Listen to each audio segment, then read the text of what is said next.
రాజధాని రెండో విడత భూ సమీకరణలో అంటే ఇప్పుడు 29 గ్రామాలతో పాటు మరికొన్ని గ్రామాల్లో ఆ ఎయిర్‌పోర్టు తర్వాతన అదేది క్రికెట్ స్టేడియం ఇట్లాంటియన్నీ కట్టాలనుకుంటున్నారు గదా! వీటికి సంబంధించినటువంటి అంశంలో రెండో విడత భూ సమీకరణలో భూములు ఇచ్చిన రైతులకి వార్షిక కౌలు పెంచేందుకు ముఖ్యమంత్రి చంద్రబాబు అంగీకరించారు.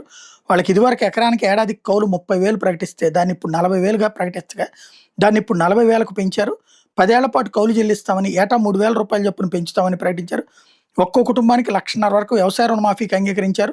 రెండో విడత భూ సమీకరణ చేస్తున్న తాడికొండ, పెదకూరపాడు నియోజకవర్గాలకు చెందిన పలు గ్రామాల రైతులతో ముఖ్యమంత్రి చంద్రబాబు ఉండవల్లిలోని క్యాంప్ కార్యాలయంలో శుక్రవారం రాత్రి 2 విడతలుగా సమావేశమయ్యారు.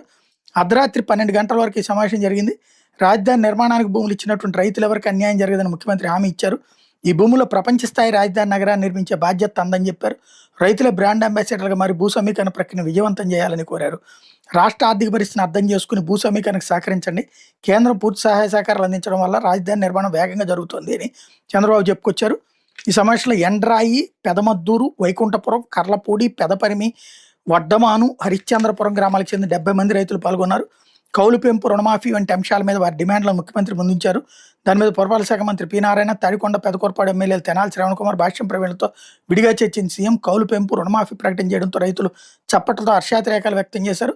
తమకు అభివృద్ధి చేసిన స్థలాన్ని ఇన్నర్ రింగ్ రోడ్డుకు లోపల ఇవ్వాలని కర్లపూడి గ్రామస్తులు కోరారు. తమకు ఒకే చోట స్థలాలు ఇవ్వాలని ఎండ్రాయి, పెదమద్దూరు, కర్లపూడి, వైకుంఠపురం గ్రామాల రైతులు విజ్ఞప్తి చేశారు. వాటి మీద సీఎం స్పష్టమైన హామీ ఇవ్వలేదని సమాచారం అన్నట్టు హైలైట్ చేశారు.